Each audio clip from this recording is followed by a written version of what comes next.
Welcome to episode 11 of Disruption and Kindness. I'm Travis Swearengen, and I'm sitting here with my partner, Caleb Monroe. Hello. And we're here to talk about brands, businesses, and how they impact culture.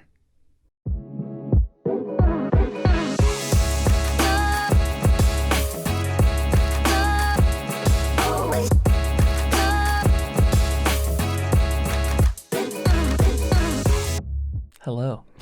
How you been? Really good. It's been a break. I appreciate the holidays. I appreciate the gap and allowing us to kind of refocus on what we want the podcast to be and where we want it heading. But I think we struggled vision-wise towards the end of season one, just because we weren't entirely sure if we wanted this to be a weekly show, even through the holidays, and always produce episodes, or if we wanted to do sprints, like seasons. And so we're calling this season 2, but we're kind of seeing where things go. This is just the next sprint of Disruption and Kindness. Yeah, but also I think we struggled towards the end because this is not a political podcast, and yet that's the majority of what dominated almost every single news. Anything that was coming out about brands and businesses was very toned down because of the election. So sure. I think there's a lot more that's happening right now and we can talk about than we used to. So well, one thing that we really wanted to implement with the next season was we really wanted to start having guests on the show. I liked the format that we were doing, and I thought that we were able to provide value and give some good commentary, but there's something that's really awesome about having new people in and authentic conversations and all that. And so today we've got our very, very first guest, Dylan Moore from Pecan Ridge. Hey guys, how you doing? Dylan is a natural born connector of people. He's a community builder, and he's a sales director for Pecan Ridge. He's an absolute Lubbock local business legend right now. True. And as always, Travis is being way too kind. So, how you doing, man? Actually, really good. Started off the year kind of in a rut personally, just struggled with some things. But the past couple of weeks, everything has just broken through, and it's been a really, really great ride. That's awesome, man. You don't have to get into the specifics or anything, but it was just mindset problems. Yeah, just mindset, and just when you get once you start in that tailspin mode, and then just get so far down, it's hard to dig back out. Yeah, it was kind of one of those situations. For sure, man. So when you're in a situation like that, or when you're down, what do you do to get back up and to get rolling? I like to go knee deep into more projects, honestly. Okay, you're busier. Yeah, heck yes, 100%. Obviously that means I just gotta speed up because I got too much time to think. So sure, let's make more things happen. Definitely. I think a lot of times that slowdown happens, it's because people get disconnected from vision, or the reason, their why comes into question. I think it's just a very normal cycle for a lot of people that are doing projects, whether you finish one and you're just in an absent place and there's a part of you that's appreciating rest but doesn't know where the next vision lies or how to grow it, or even just questioning long-term big vision. Yes. Just why am I doing what I'm doing? Am I supposed to be where I'm at? Is just, it can... That was a lot of it too. Yeah, exactly. Spin you out and spin you down and cause you to have to restructure your DNA and rebuild back up that motivation, that value system, that direction and vision to actually cause you to have an outlet to pour it into. So yeah, and sometimes that's actually a huge opportunity because it helps you focus on what your vision was, and it helps you to see opportunities in that vision you didn't see before. Mm-hmm. I love breaking it down. There are times that I encounter that all the time where I'll have my vision, my direction, why I'm doing what I'm doing, get called into question, and I have to break it down and deconstruct it, find the pieces that are still supposed to be there that are relevant still, and add those back in. Yes. And then the gaps where they weren't, finding other places to pour my time and energy in. So. Yeah, 100%. For sure. I think for me this year, I just needed a hard mental reset. I had a rough year last year. My dad passed away at the very beginning of the year. I know that was rough on you, man. That was crazy. And I got married, and COVID, and 2020 was just crazy. It was an election year. Everything about last year was just really difficult, and I went through a lot of changes. And I decided I really needed a hard reset for myself. So I'm actually in the middle of a process called 75 Hard.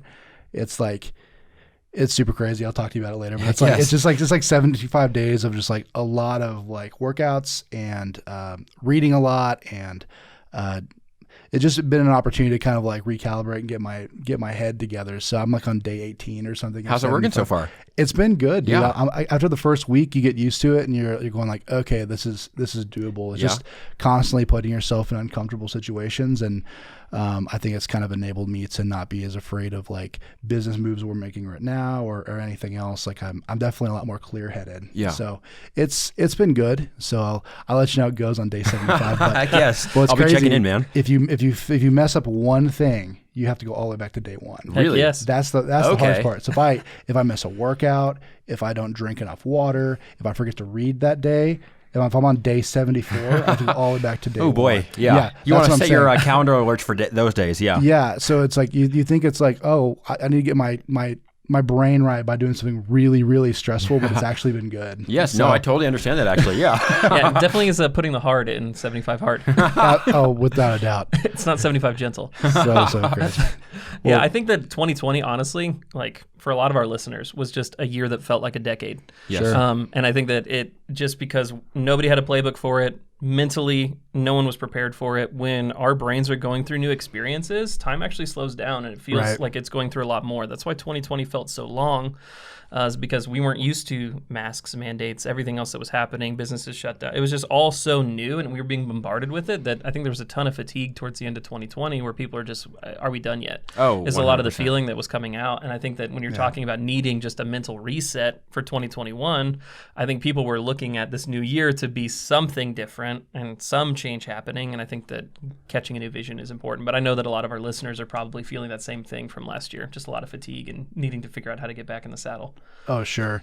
I mean, I think that everyone has this hope, at least. I think everyone knows that like January 1st is literally just a continuation of nothing really changed. It's like the label on the time frame you're in has shifted. Yeah. But like at the end of the day, just because the year is different doesn't mean your circumstances are going to change. Yeah. It doesn't mean your luck is going to change. It doesn't mean anything's going to change. It's December 32nd. Yeah. It's December 32nd. It's all about like building new habits and new behaviors for yourself and changing how you did things. Like a lot of the reason why people lost in 2020 wasn't only because of the pandemic. Yes. A lot of the reason why people lost in 2020 is because their behavior sucked. Yes. Or they just straight gave up. Yeah, let's be honest. Yeah, they gave up, or they had no vision for the year, or whatever else. And so it's like if you don't have that going into 2021, it's like you're going to fail again. You're going to fall on your face. And so we need to quit like waiting for like the new year to come around. Resolutions to happen. Yes. Like, by now, most people's resolutions have burnt out. Yeah. And I think that people are kind of going like, oh, dang, this is a continuation of last year, but it doesn't have to be. Yeah. Right. So I don't know. It's super crazy. Yeah. I totally agree on all that. For sure, man. Well, for those of our listeners that don't know you, and I think a lot of people in the local business scene do, and I know a lot of them are probably watching this right now. Hopefully, yes. Which I'm excited about. But talk a little bit about what do you do at Pecan Ridge? What do you do in our community? What are you about? What is Pecan Ridge? What is Pecan Ridge? Yeah, what is Pecan Ridge? So I gave you a crazy answer. I said Pecan Ridge is the ultimate anywhere, everywhere West Texas tradition that proudly celebrates our agriculture and entrepreneurial spirit.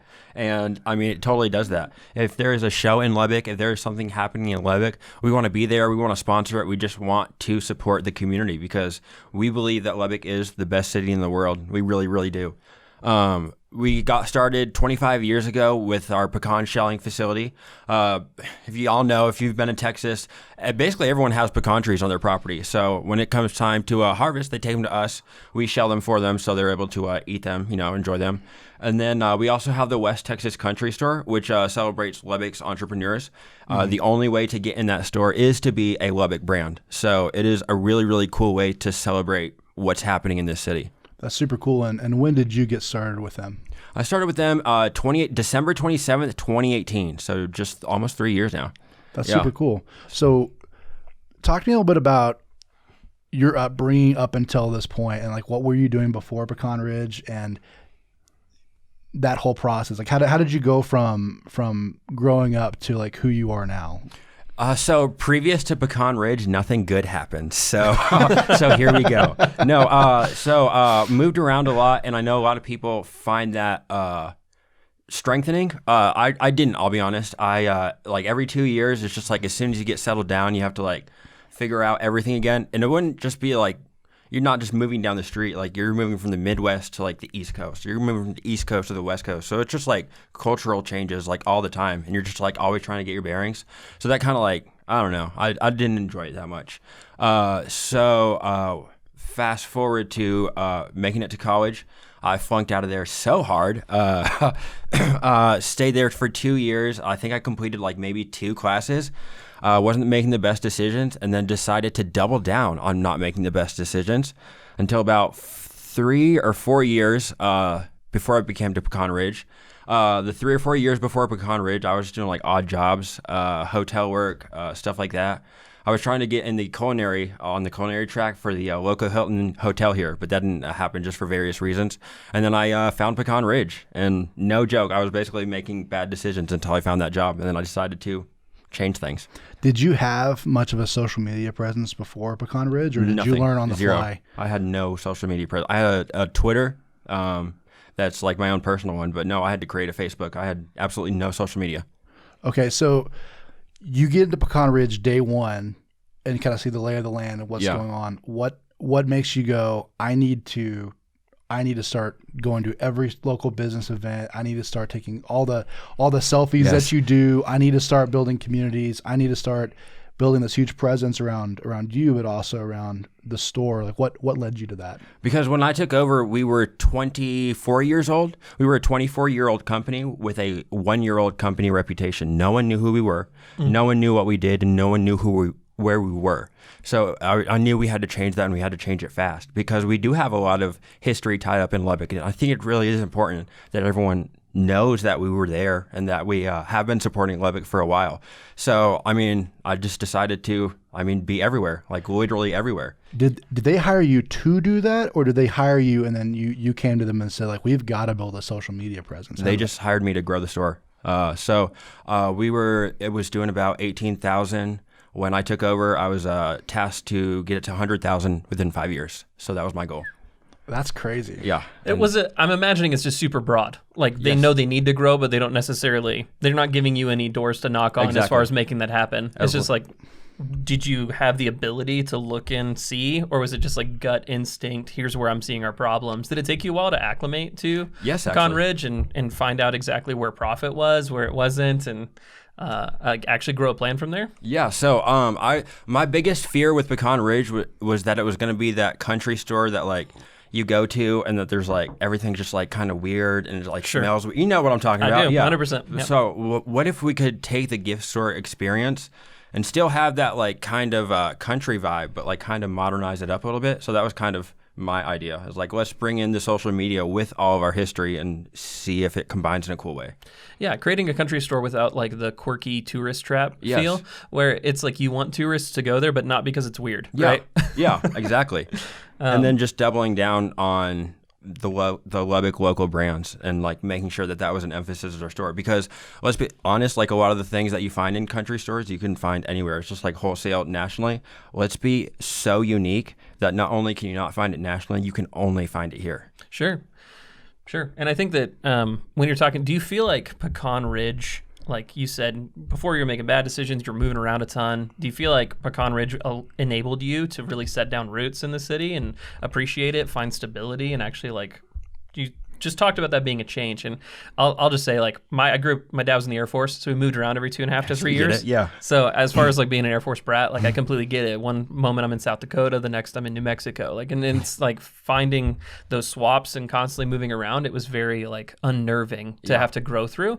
And yet it's like I almost didn't make friends because I knew that I was just going to be leaving in next year and a half. Like there's no point. Yes. Right. Exactly. So I feel like finally reaching a place, and Lubbock, to be honest, is a great place to lay down roots. Like people, Lubbock has an ability, like a magnetism, where people just stay. 100%. Yes, that's what I did. And the people that like, I think true Lubbock people find that comforting, like that ability and longevity, I would say, like that this city just has. But do you feel like Pecan Ridge, in and of itself, like we were talking about vision earlier. Do you feel like you got a vision for it? Like you swapped around? Like I'm just interested in that. It's funny that you asked if I had done anything wrong. Yeah, like my 3 months at Pecan Ridge, I was like, oh, everything professional, everything. I mean, stitched, like, all the perfect pictures and everything like that. No flaws. It didn't work at all. Like I lost money in this store those 3 months. We lost social media engagement. People didn't want the professional. They didn't want the perfect pictures. Sure. They wanted authenticity, and they wanted a voice for what we did, and that was very, very obvious very soon. So yeah, Pecan Ridge, I learned 3 months in, but yeah, Pecan Ridge is actually like all the crazy parts about me. I'm able to, instead of those being unproductive, I'm able to turn those into productive habits and like actually create something from them. That's great. Well, you've managed to build a huge brand for yourself, and you've got a lot of love coming your way from the community, and you can't think about Dylan Moore without thinking about Pecan Ridge. They're just kind of like this now. Yes. So it's super interesting, man. One of the things that I notice is that you don't really have a formal education At all. in regards to what you're doing. What has that been like? Has that been a strength or a weakness? Because I don't either. And Same. so yeah, I really feel that. So like what has that been like, kind of jumping into the business world, not really knowing anything? So I thought that was going to be a huge negative. I thought like everyone was going to be educated. They were all going to know like all the things to do. And like I was just going to be so lost because I just didn't know the industry. I didn't know the terms. I didn't know literally anything about it.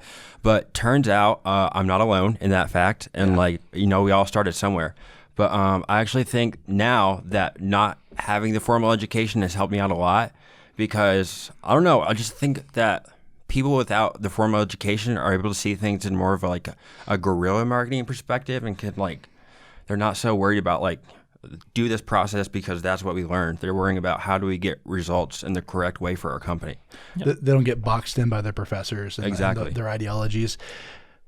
I'm not against business school or anything. I don't know. I don't think that I would have been able to do what I've done in business had I gone. Yeah. I think that like you and I have talked about this a lot, but I think that the people that I've met who come with a formal degree, especially when they're trying to jump into social media or they're trying to jump into marketing, it's a massive negative. So bad. It's a massive negative. They have to unlearn so much because they were taught in a schooling way, which is like, I know what my professor wants to read. I understand what processes he's looking for me to get an A. And that's their success instead of actually looking at what is working. And if I took a lot of that homework and that curriculum and applied it in a real world commercial setting, like you said, it would fall flat on his face. Like the things you were experiencing those first 3 months was your preconceived idea of what you felt people wanted. And when you realize from a data perspective, this doesn't work, no one wants this, it's in what they're really wanting, I think it's incredibly brilliant that you came to the conclusion that they wanted something authentic. It's a lot of what we talk about on this podcast. It's so crucial to give people something authentic, even if your authentic is messy. If you're a country store, it shouldn't be pristine. It shouldn't be. It should have some personality to it. And a lot of times we over-sanitize brands and personalities because we think that people don't want the rough edges. And that's all people are crying out for because they look at the mirror every single morning you wake up. Your clients, your customers see their rough edges. And if you have a brand that's so pristine that it has no rough edges, I think people have a hard time feeling kindred spirits with it, feeling like they belong and want to be a part of it. So I think that it's brilliant that you came to that conclusion, but lots of people that have gone to college have to unlearn and actually learn from real data and real experience inside of a place. So I think that I'm not against business school either, but I think that it does not, I would take somebody that has actual experience running a campaign and seeing results over somebody that spent 4 years getting a degree and has never run a campaign before. I'd rather. I would even go as far as to say I would take someone with next to no experience, 100%, and teach them myself. Sure. Than to take someone fresh out of college that I'm going to have to go through the process of unlearning them. Yeah. So especially if they. And I know this is like a weird phrase, but especially if they understand how to be scrappy in the field that they're fighting in. Sure. Like if they understand like the language of the community that they're trying, like just everything. That's really, really important. I think there's a lot of people too that are not finding themselves that feel like a failure because they're not fitting into our current school model, to where like they're failing classes or it's not engaging them. It's not exciting. I know that's been your experience a little bit too, that just college just was not something that you actually, from several professors and teachers, bashed you hard to where you had to like, you felt like something was wrong with you. And I think that that's a system that we currently have to where there are certain fields, academic fields, academia, that are really, really good for that way. That writing papers and going and, citing notes, like that's a really good way and method for them to learn for their specific industry.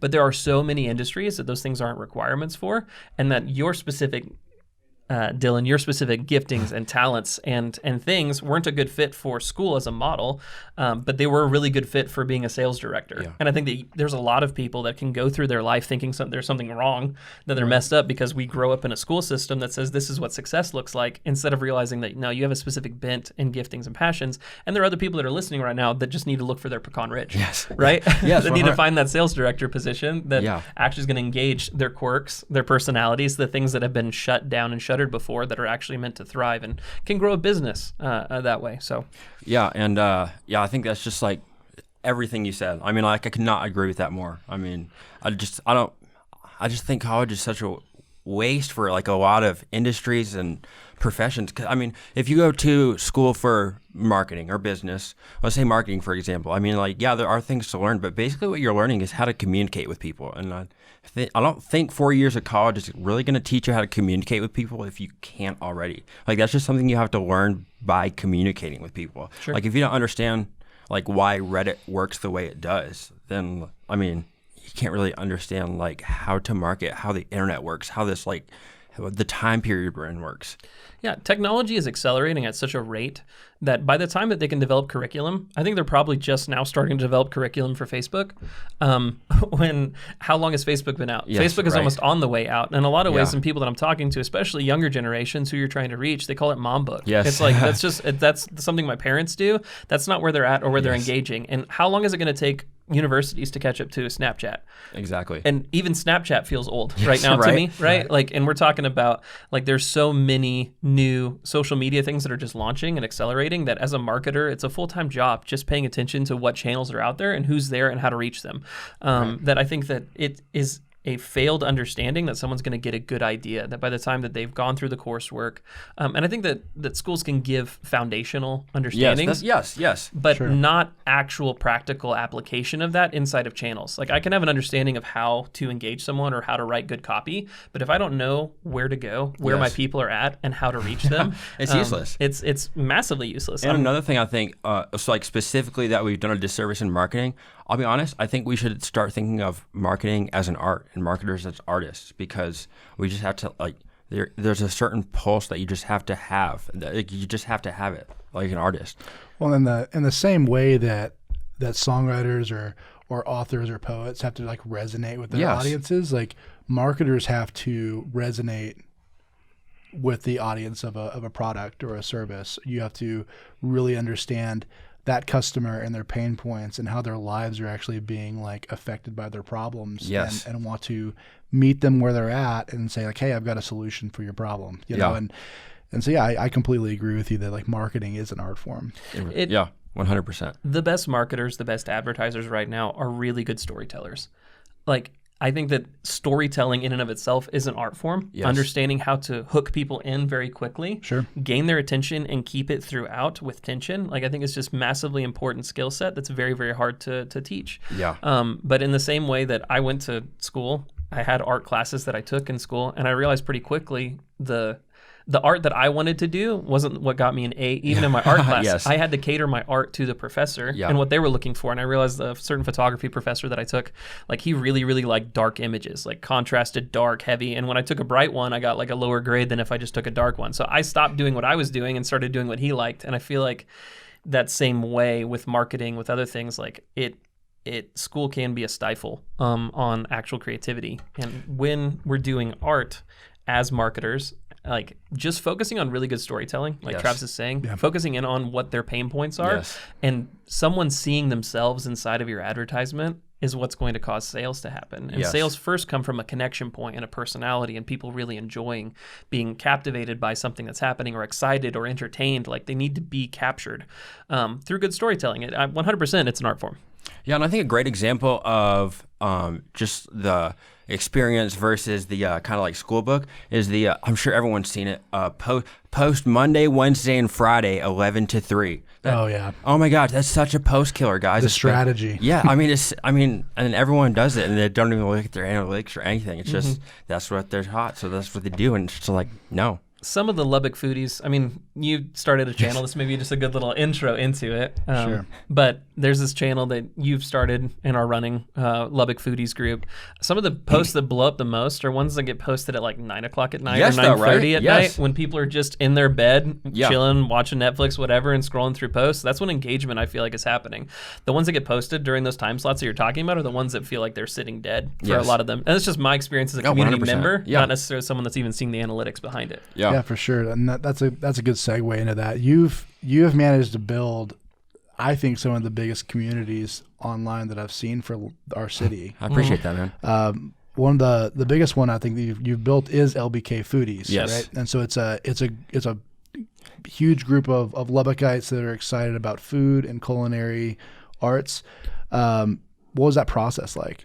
Actually, really interesting. So when I started it, I was like, I won't get more than 300 members in here.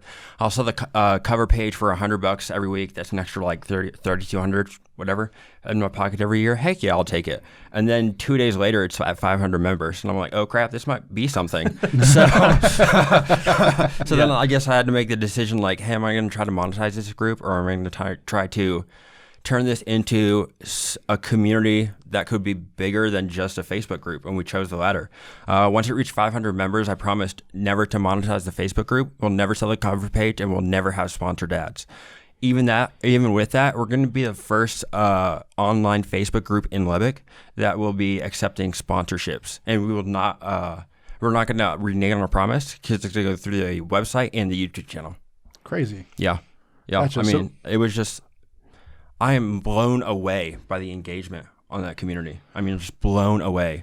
That's super cool. It's such a funny community, too, because I feel like I came in probably, I don't know, several weeks into its creation probably, and it's interesting watching it find its footing. Yes, like, right. As a new community, it feels really almost like a newborn deer, like just kind of stumbling along a little bit. Like, and there are definitely some moments where people are trying to figure out, what is this group? What does it do? How does it advertise? Yeah. How do I be? Because when you're starting a community, especially one that people want to be a part of, nobody wants to be the wallflower, or nobody wants to be the one that's making a post that doesn't get engagement. Yes, people want to be a part of it, and so people are like, am I posting beautiful food that I make? Am I posting my own products that I'm doing? Am I like talking about how I almost poisoned people? Yes. Yeah, seriously. Yeah, I think the first like about 2 weeks of a Facebook group, that is like the most important and crucial time, because you have to set the tone, because everyone's going to come to you. Like, you started the group, what do you want? Is basically what they're going to ask. Just set the tone. I mean, yeah, that's really, really crucial. What you're liking, what you're sharing, as a leader, as a person that people are looking for, with the moderators and the admins of the page, people that's what they're looking for. And I think that when you're starting a new community, it's very crucial that the people that are the culture carriers are like, they're actively sharing, liking, and commenting on the things that they want inside of their group, and they're actively ignoring the things that they're like we'll just push those to the side. And over time, the community becomes very aware of. They understand. Yeah, because I know the conventional wisdom when you're starting a Facebook group is to be really specific and strict with what you allow for conversation. I actually take the opposite approach. Complete laissez-faire and freedom of speech until, people can't handle it anymore. And we've had that in Foodies. I mean, we just can't handle negative restaurant reviews without turning into a catfight. So we've just absolutely banned them. And it's not because we have something against free speech. It's just because it's not working with the community. Is it that the owner comes to defend his business and gets into a big fight with everybody, or is it just that people are passionate about whether they like or dislike a local business or a restaurant? I love when people are passionate about if they liked or disliked a restaurant. It's just, and it's hard to explain, but I think we all know it's when the discussion becomes petty and personal, and not about what can we do to better this experience for next time. Because the second it becomes personal, it's immediately off. Yeah, immediately off. And I saw several posts too that were like very just good reviews, bad reviews, just a normal review from somebody, and then there were third parties that were coming in and bringing up a lot of personal history. Yes, it wouldn't even necessarily be the poster. It would be like people like 3 degrees away from this, Right. And so it ends up someone shining a spotlight on a restaurant that they had a middling experience with ends up becoming, well, here's my personal experience with this restaurant, and that's not even the purpose, right? That doesn't better them. This is something that's happened in the past. That restaurant, whoever, they had an opportunity to rectify or not rectify, and they kind of chose it, and like there's no fixing that. That's people's experience in the past. But and we have several restaurant review groups here on Facebook, so there are outlets for that. Sure. Lubbock Foodies really just want this to be like a really positive, engaging thing for the community, not just for like the online group, but we really want to build up Lubbock as well. Yeah. How have you managed to leverage LBK Foodies for Pecan Ridge? Oh, actually, it's really interesting. So when I made those slew of promises, one of the promises I made, which I'll be honest is kind of dumb now, I'm kind of kicking myself for that, is that I would never advertise for Pecan Ridge, because I knew that there was a percentage of the community at that time that was worried that I was just going to start spamming them with Pecan Ridge stuff. So it's really interesting. It's basically all people are just posting it. Yep. I mean, hey, I got a jar of barbecue sauce. It's really awesome. And that just like starts a thing. I mean, like it is insane. Yep. I mean, how many businesses, the Lumpia, I mean, just so many businesses, Johnny G Salsa, I mean, have just started posting, and then those posts get shared within the foodies, and then they're a freaking business. I mean, it's insane. I've seen several businesses. Pecan Ridge, it's never you that's mentioning it. It's always somebody else that's talking about how great the products are, and I think that it is so much easier to build a community or build as a sales director when you have good products. Yes. Also, yes. When they take on like legs of their own. When someone experiences something, they're like, I couldn't use any other product than what you were servicing. I think it just speaks to Pecan Ridge's products when you're not the one posting it, other people are. Yeah, and the first time someone came to our booth and was like, I saw this in Lubbock Foodies, I was like, what? I was like so fangirling out. I thought that was so cool. So cool. Yeah, I think what's cool is that I'm seeing like Lubbock in general offline has this momentum about new restaurants that come to town, because I think most people who live in Lubbock feel like there's nothing going on here. And that's just not true. It's not true at all, but that's people's perception. And they feel like the only thing that does happen is that a new restaurant gets open, and then you'll, for the first like 2 to 3 weeks, it's like a line several times around that building, and it could just be for a Chipotle or something very like big, the third one, big box chain. 100%, yes. But people take that kind of experience where they want to know whether it lives or dies, and yet I feel like I'm seeing the same thing happen online in Lubbock Foodies right now, where people are like, take Benjamin Spud Nuts right now, right? I feel like no one was really aware of Benjamin Spud Nuts. There was like a Saturday where literally I was scrolling, it was just Benjamin, the entire scroll. Everybody is taking photos of these donuts, right? And just talking about it. And I'm guilty. My wife and I went and got Benjamin Spud Nuts because of what I saw in Lubbock, because we wanted to try it and check it out. And I think that it's cool because it's free advertisement for Benjamin Spud Nuts. Sure. Yet I feel like it's at such an organic and almost innocent place of a community where people aren't necessarily trying to leverage it for sales. It's just sharing experiences right now. And I think that's what people are appreciating, is an authentic sharing. Yeah, and then having the homepage with it has really helped. The YouTube channel is going to be awesome, and I'm really excited to hear about that sometime. Yes, heck yes. I would like to think of Lubbock Foodies like when Peloton came out with their IPO and they said we're an everything company. Lubbock Foodies is an everything company. We're a clothing company. We're a technology company. We're a social media platform. We are everything. Okay. Maybe not now, but someday. Love it. Awesome. Well, I know you're getting a little bit into the tactics of starting a community or a group, like you're talking about. Like it's super important to set the tone in the first 14 days. If you had a month to create the next big group, whether it's LBK Foodies or the next niche for you, what steps would you take to build a group, to set the tone, and to ultimately grow it organically like you have with LBK Foodies? Well, my original idea with Lubbock Foodies and the other groups was, wouldn't it be cool if we could have a Reddit experience, but it was all local? So I just kind of think of what are some topics that would engage the community, but also be like kind of specific. So like Lubbock dog lovers, home and decor, foodies, and stuff like that, where it's broad enough to give you a really dynamic discussion, but it's still specific enough to where everyone in that discussion is like kind of on the same page.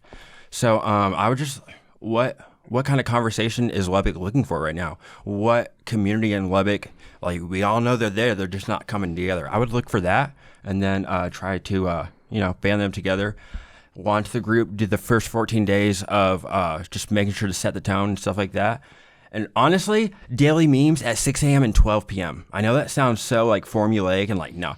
Daily memes at 6 a.m. and 12 p.m. I don't know why, but that like makes the group grow insane. Like insane. Okay, that's interesting. Yeah, I can definitely see that because people are going to wake up and look at their phones. Yes. It's one of the first things you grab when you're heading out. 6 a.m. will catch your early risers, and it'll still be there by the time other people are waking up. And then you're also catching lunch crowd, people that are just eating lunch and scrolling on their phone. Because we hit a stall about 2,500 members, and we just started posting the crap out of memes, and that's when it like started growing. There was like about a couple of weeks where it was just like, okay, there's too many memes now. It's just a meme group. Yeah, it's really interesting. Do you feel like you could start any local group, or do you feel like your passion for the subjects that you currently have, as far as Pecan Ridge, as far as like culinary, Lubbock Foodie, like these are things that are very personal to you. Yes. You're very passionate about them. Yes. Do you think that's an element of the success that you have, is that you are a member of this group that is just more than happy to champion it? Yes. So if any industry that you're not that excited about, do you feel like you could find same results, or do you think you would try and find someone who is passionate and teach them how to champion it, and then you would see the group grow? I'm interested. I'm going to go out on a limb and say that I probably could grow the group, but it would just be more difficult for me than my other groups, just because when I'm not passionate about that subject, it's really hard for me. And when you're not passionate about that community, you don't understand the language that community uses. Sure. And that is so important because they will like spot that so fast. Yeah, you're trying to be authentic, and we're pointing to authenticity. Like, you're talking about posting a meme twice a day. Yeah. Like, if you don't understand the group or the community enough to even create a meme that's relevant, and it's coming across very much like any time a church tries to put a meme on their page, like they're using it incorrectly. Like, no, that's not, no. Right. That's not what the Wonka meme is for. Like, I think that, I guess, like, for local small businesses that are trying to start a community that are around it, do they need to be looking? I would assume, from my perspective, they need to find someone as passionate as you are with the skill sets that you have, which is kind of a unicorn, to be honest. It's not. This is just someone that you find, right, that is passionate, understands how to grow it, and can post the memes and do the majority of the leading and championing. But I'm assuming they really just need to chase authenticity and chase their passionate members and empower passionate members, like with some structure to create growth. 100%, yes. That would probably be like a recipe for success for a lot of small business. And they don't teach passion in business school. Also, yes, like at all. I'm pretty sure they teach the opposite, but haven't proven it yet. Passion killers. I've talked to so many sales guys that are struggling, and we'll just be chatting about it, and I'm like, well, are you genuinely passionate about what you're selling? That's the most important thing, I think, in my opinion, in sales, is to genuinely love the product, be passionate about the product, and be really excited to solve the problems that your target market's having. Mm-hmm. How did you get so passionate about pecans, but also culinary arts? Because I know that Pecan Ridge, you guys do pecans, barbecue sauces, all kinds of different stuff. Like, how did you get into culinary stuff? Like, what? So when I was not making the best decisions, it was really helpful for me to be able to cook. So when it's 10 o'clock at night, you're not sure you're going to sleep. Hey, I'll make you a steak if I can, stuff like that. So it just kind of like grew from there. I realized that I really, really like it. Like, I really love to cook. I think it's so fascinating, the entire process. So when I came to Pecan Ridge, obviously I saw that, like, oh, okay, there's kind of a tie-in here. And it was just like kind of a natural fit, just because Pecan Ridge, I mean, we got the pecan and stuff like that, but we needed to have other things that weren't just for like November and stuff like that. So like barbecue sauce for the summer, all that stuff. I mean, I think it was a really, really cool tie-in. Awesome. So did Pecan Ridge start implementing those products after you came into the picture? Were they just doing pecan shelling? Yes. The gift store was literally 2 shelves. We sold pecans, chewy pralines, and like divinity logs. And literally that's it. You guys have a lot of products now. Yeah, we now have over 23 local brands, and then of our products, we have 12, and we're going to have 14 next week. So, Interesting. So you're not an owner in the company. No. So what did your leadership think about, like, expanding the whole store out after they've been doing 24 years of business?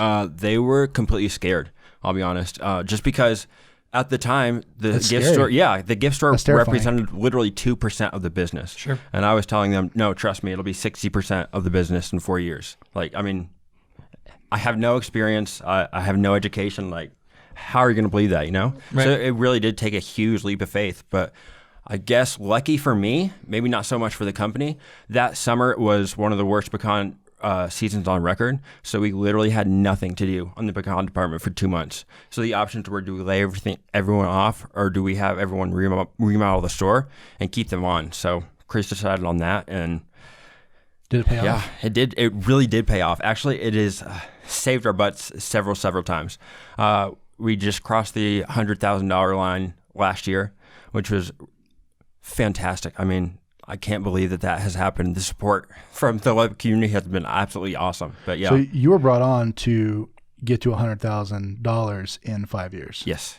And you did that in how long? A little less than 3. A little less than 3. That's incredible. Yes, I was really I was fangirling out of myself, I'll be honest. So what's the next goal? 250.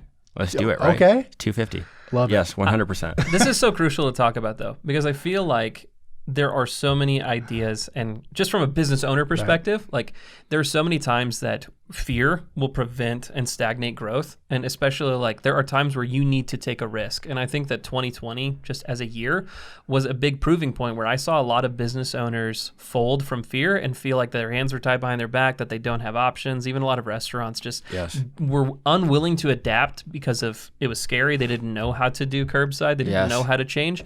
And you had other ones that actually grew their businesses during 2020 because they were willing to adapt and risk in a different area because that's where they saw it. And I think that when you're talking about from a business owner perspective, there are ideas and there are things that, again, approach it with wisdom for sure. But like you taking Pecan Ridge, isolating the issues that were there, and finding a leadership team that even though they were scared, were willing to back your ideas and now see the fruit of backing those ideas, I think is so important because even with marketing, there are times Travis and I interact with countless businesses and countless business owners that I think that there is so much growth that can happen inside of something like that's not glamorous. Yes. And people have a very hard time as a business owner jumping on something non-glamorous that could actually grow their business. Yes, and non-glamorous is actually the lowest hanging fruit, folks, because you can turn it into whatever kind of sexy you want. And people, I mean, it's so cool what you say, what you can do with it. I mean, I think just looking at a gift shop and being able to say, we are 2 shelves right now, but you saw vision, you saw where it could be, and you're able to cast that vision to them and say, listen, we're either going to lay people off or we're going to completely renovate this gift shop and actually set it up for the kind, like it needed to grow to actually sustain 6 figures worth of income coming through it. It needed to grow so that you could begin to find places to put other local community partners on the shelf to where you're having this kind of organic, we care about Lubbock, you're now proving that you care about Lubbock and people are talking about you because that's where their shop and their products are at. I think that you needed to grow for that to happen, but it was a definite risk when they're feeling a financial 100%. pinch. When this is like, you're telling me to risk my entire business on something that's only doing several, like single digit percentage of my profits.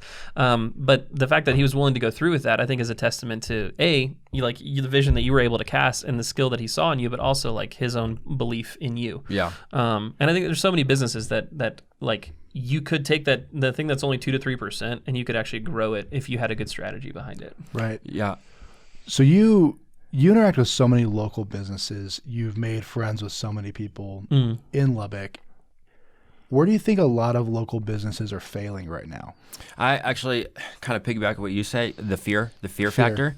Yeah, I just think that I don't know why, but not many businesses are willing to take risks that they need to take, you know? They just want to, like I was doing it the first few months, cookie cutter everything. But and then they're wondering, why does that work? Because I saw the Facebook ad that said if I do a cookie cutter like this, I'd make, buku bucks. And it doesn't work that way because people want, like we've been talking about, brand authenticity. And until you understand who your brand is, what they're speaking toward, and how they speak, it's going to be really difficult for you. Absolutely. Absolutely. I think that as marketers, a huge mistake that gets made in our community is we assume that if we have the most optimized campaign, we've implemented all the right copywriting strategies, our automations and our landing pages and our list building strategies are dead on, that there are these like robots on the other end of the screen. And 10% of them are going to the comment was in the right place. I'm going to buy. They're 10% of them are going to convert. We're going to get that 1% click-through rate that we wanted, and if we're lucky, we'll get up to 2 and double our sales and all that. But we forget that there are human beings on the other side of the computer screen with actual problems and issues, and being able to be authentic as a brand is going to resonate with them far more than just doing the very perfect cookie cutter thing all the time. 100% yes. I think local businesses are wasting so much money on marketing without actually tying it into the fears and needs and actual living, breathing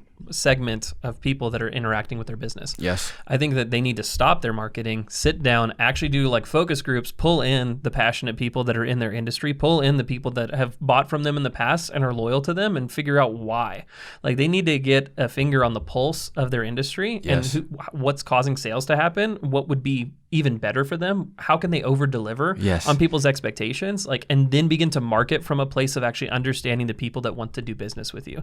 Yes, and I think also, like, a lot of people are trying to do the same thing. Like, what is something no one's doing? Maybe it's for like a good reason right now. No one's doing this because it doesn't specifically work right now. Like, just take a risk on that. It doesn't work for them, but it might work for you. Yeah, and I think just the intelligence behind, like, if you think about a restaurant and trying to grow a restaurant, a lot of people that are in that restaurant are like, how can I get people in my doors? And that's all they think about is just this this movement between people on the outside coming in and buying from them. And I think that having a Lubbock Foodies group on the side, like, where you're creating a community it's not directly related to what's going on with you, but you're creating a channel of people that can interact with your product in a way that is not direct sales. Yeah. And see and encounter it, and like even some of the stuff that you've been talking about, like, it is like, how can you as a business owner create a space for people to be passionate about your product, to be passionate, to where you can build a community around it and have that community funnel people in. Yes. Because if you're just wanting people to come in, like, I guess we can go there for lunch. Yeah. Like, you're not giving them options or creating an imaginative space for them to really create passion behind it. Exactly. And more tactile feeling with your company. So not every single industry, I would put this across this way too, not every single industry needs a community. I'm gonna go out there and say that. Like, there are certain like plumbers, for example, right? Like, I would say more blue collar, service oriented businesses are gonna have a harder time creating a community of people that are jazzed about pipes. And I could be like, you could definitely create a group that's for plumbers. I've seen it with my dad who works on the railroad. He has a railroaders Facebook group that he's a part of, and all they do is meme, and all they do is talk trash about the people that are above them, and that's great. But I don't know that that's generating anything. But you could do something like a Lubbock home improvement. And then just talk about different ways to fix up your home. Sure. And, you guys have people that are like a DIY community that are going crazy about that stuff. And you're empowering them individually. And I could see some benefit happen if you were selling tools that are helpful to that DIY process, right? But not every community specifically needs reverse engineering that, I think, is important. And I don't think that you went out to start something that was going to create sales with LBK Foodies. I think that you went out to create a community. You did create a community, and now that community is like, I just wanted a place to post my food pictures without annoying everyone. Sure. Right. I was like, I can't post all these food pictures and all my Pecan Ridge spam. Like, it'll be too much. So, yeah. So I want to, like what's happened with LBK Foodies is awesome, and what's happened with Pecan Ridge is incredible, and it's a testament to you just getting down and learning and throwing yourself at it with and having a lot of passion and authenticity and caring about that is what is going to cause growth. I think that people that are listening, I'm wanting to make a distinction between, this is not necessarily an equation that you can go and carry over into it. You can't be taught passion, right, about something. And so I think that for your own business, as you're looking at your own business and the things that you have, like, you need to first just look to your clients before you think about creating a community, before you think about, I'm just going to go onto Facebook and launch a group, and I'm just going to have, like, I think it's only going to be 300 members, and now it's like 2,500. It doesn't just happen that way, right? Like, and this is not, we're not giving an equation. If anything, I'm trying to funnel people towards, like, you need to tap into authentically, like, who the people that you're serving and what are their needs and their fears, and find out if there is a community aspect there, or there are other channels that you haven't created for those people to be able to voice their opinions and interact with your business. Yes. But I think it first starts with that, like, just like you did those first 3 months, you realized pretty quickly, people want authenticity. I need to chase authenticity. And you became someone who was passionately devoted to chasing authenticity, and figuring out what Lubbock needed.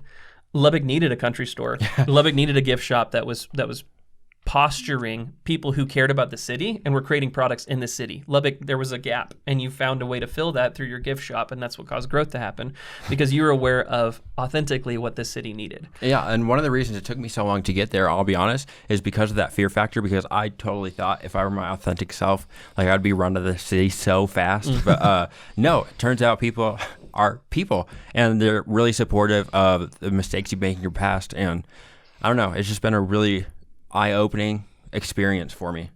What do you think a barrier for a lot of business owners is for them putting themselves out there authentically? Oh, like 100%. What makes them scared of it? I think they're just going to, I mean, just the eternal fear of kind of like being judged and stuff like that. But it's almost magnetized because it's like it's your personal peer group. And then it's all your customers. Like it's like a double, like and your friends. Yeah, you know, like and you're putting that out there for complete strangers and all people who know you. Yeah. I mean, that's intimidating. Like you know, and yeah, I mean, it really can be. Do you think some of it could be like perfectionism? Like some people become so like such perfectionists in their business that they actually don't move forward. Because 100%. Yeah. I think people are too worried about like getting the 100% on the test than like figuring out what they're supposed to comprehend, kind of a thing. But sure. yeah, I think that is a huge error when businesses make. I run into that all the time. I mess up all the time. Yes. We're super imperfect. I think I said click-through rate instead of conversion rate a second ago. I've been thinking about it. Like, there's no perfect. I've been judging you. Yes, I have. But, anyways, yeah, I think that perfectionism, and I think that just being afraid of being exposed just really prevents a lot of business owners from growing their business the way that they could. Yeah, and I mean, which is kind of like silly because a lot of entrepreneurs, like you already have that network. You've already proven that like you work. So just like put that out there again. Yeah, I would say it's rejection for sure. I think a major fear of rejection, like you guys are talking about, when you attach your livelihood to it, when like I'm posturing whether I'm going to make this sale, here's the fear. Either I limit myself and I make this sale because I think I'm more presentable, more professional, more approachable, more palatable, or I'm going to put my personality out there and potentially risk losing the sale. And at the end of the day, they're like, what's more important? I want to make sure I have a livelihood, that I can pay the bills, that I can keep this going. And so a lot of people will limit their personality. And all it does is the only conversation you can have at that point is just your services. And all of your competitors share those services. Like you're not distinguishing yourself. You'll never stand out at that point. You have to find a way to build something that you're authentically carrying. That's why, like at Monsoon, the entire first conversation, even when someone comes up with just, hey, I need a business card, I need to figure out who you are. Yes. I need to figure out what you can authentically carry, and we need to posture you that way, and we need to move you and shift you out of just this service-based conversation into your personality as quickly as we can. Yes. Because that's what's going to be the main distinguishing factor between you and your competitors. If you're just a bunch of candy bars on a shelf, like, and everybody's wear the same brown butcher paper because they're not willing to show their personality. You tell me the one candy bar that's actually silver foil, fully like themselves and fully alive, which one is standing out in the midst of that? They're all candy bars, but one is drawing my attention right now because they're being themselves. Sure. Yeah, and even if it is a broken personality, I mean, people respond to that because it's kind of inspiring to them. Like, oh my gosh, you have had all these problems and you continue to have all these problems, but you can do all this. Like, heck yeah, I can do it. Like, okay, let's do this. Yeah. Yeah, there's ways definitely that you can have a conversation around people want to connect with people and they want to have a human connection and a human element connection to it. And I think that there are lots of businesses, even big chain, big box ones that don't necessarily have a personality, and that's what they're promising you. Yep. If I'm going to call up Suddenlink, I'm not reaching a human. Yeah. I'm reaching a robot that's telling me that my, a meeting got moved several times in a row. And it's a frustrating experience, but they're not promising me a great one. So I think people get used to it. But when you're talking about local, when you're talking about small, when you're talking about your community that you're trying to attach yourself to, I think that people want a relationship and they want a personality and they want to know that you're being authentic through and through, and they care more about that than if you nail it every single time. Yes, 100%. Like just understanding your voice and like Pecan Ridge, that's my voice. Like that's how I market. Like just understanding how you communicate to people is so important as well. I think it just can't be said that like people pay attention to passion, right? if somebody is very passionate about something, even if people don't understand it, it brings immediate value to them and a desire to investigate. Yes. Like when you're saying pecans are bae and you're 100% and 10% involved with pecans, even people that are like, it's a nut, like it's a pecan, like it creates this, like there's something more going on here that I need to figure out. Yeah. And so that's an allure, even for people that don't get it until they try your products and then they get it, right? And I think that in and of itself, passion creates momentum and a magnetism, a drawing to your business when someone's passionate about it and they're not just being, blasé about things, even to their business, right? Like I would 100% take someone who's passionate about brand, passionate about marketing, can talk about it, loves it. I mean, just think, even we've been bashing school a little bit today, but think back to school. The teachers, it didn't matter the subject. If you were in a class with a teacher who was passionate about it, who loved what they were teaching about, I didn't even care what you were talking about. I was invested because you were passionate about it, right? Yeah. I had an English teacher that literally would sit on a desk and would read Beowulf, like fully invested and fully engaged. And I'm like, I don't care at all about Beowulf, but you have my attention. I'm rapidly engaged with what you're doing because you It's human spirit. We're watching human spirit on display, and that's always fascinating. So taking that and finding a way to display that inside of your own business and being passionate about it. And listen, business owner, if you're not passionate about what you're selling, finding someone, finding a Dylan Moore who is passionate about what you're talking about and giving him a platform. Like we were just talking about the paint mixer, right, for Sherwin-Williams. Yeah. Like Sherwin-Williams in and of itself was not passionate about their brand. That's nothing that ever gets communicated to me. I'm surprised they're still in business because I've never seen a person go into a Sherwin-Williams before. But you have a guy who's mixing paint on TikTok, and he's generating millions of views. And he's passionate about it, and he's creating something that he's passionate about. And they made the wrong move. They fired him instead of giving him a platform. Like super dumb. So dumb. They could have bottled passion and given this dude a platform and watch their business grow in 2 months, exponentially. have commercials as famous as Geico. Yeah. Yes. Yep. 100%. Yep. So looking for those people that are passionate about what you're doing, that have the expertise, that are passionate about it, and giving them a structured place to be able to throw it out there and run with it, I think is really, really important for business growth. 100%. Yes. And not like kind of cornering yourself in and going like, well, we're just a plumbing company. Yes. We don't need to make content, or like we're just a pecan shelling company. We're just a plumbing company. Like what kind of plumbing company are you? Like, sure. Yeah. I want to see, Sure. Yeah. I think that like when I was bringing up the plumbing example, I was just trying to showcase like there are certain industries that communities don't necessarily work for, but that should not limit your ingenuity on creating something for your own company and finding a way to build passion around it. Because I think that people, especially plumbers, my expectation for a plumber coming over, I almost trust the dude that can't speak really good English, like that has like teeth missing and stuff, and is like clearly has just been doing this for 30 years. Like I've had plumbers come over that are so pristine, they have no issues with their clothes and stuff, and I'm like, you've never even been under a sink, have you, changing a pipe? And it's just like I encounter these like really, really blue collar guys that like love what they do and they know exactly what the problem is. They go in there and move 3 things and it's done. Like I trust the people that are under the sink more, that live that are growing with that more. It's just finding a way to like bottle that, like in a blue collar sense. I'm saying, maybe not explain this super well. I trust plumbers, like, or mechanics even, right, who are covered in oil, who are clearly engaged with the engine and have a very visible experience and a visible expertise that I can like interact with, right? Like I'm not the guy under my sink. I don't know what this is. I'm looking for the dude that's been under thousands of sinks, right? And I think that being able to bottle that, even in a social media way, to bring off that kind of a presentation and expertise, you almost don't need to be. Yeah, it's kind of like that saying, don't trust a skinny cook. Yes. Unless it's Dylan. Unless it's Dylan. No. I like that. Yes. Crazy, man. Yeah. Don't trust a clean plumber. A clean mechanic. Good deal. Well, we're almost out of time for today, but I wanted to give you an opportunity to plug anything and everything you have going on. Go crazy. Of course, if you're not a member of Lubbock Foodies, at LBK Foodies, you got to be there. I mean, things are happening every day. We're going to launch a new company on on Friday. I'm so excited this.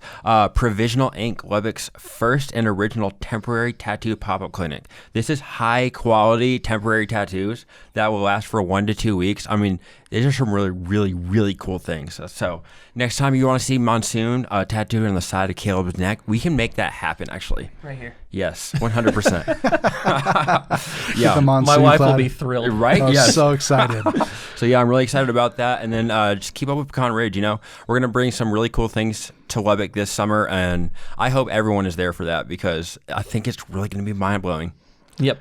You guys need to keep your eyes out on LBK Foodies. I think some really, really big things are coming down the pipeline right now. Some really fun stuff. Some really cool things about with us off camera. That I'm so amped for. It's gonna be really good. Yeah, get there if you aren't. Yeah, right quick.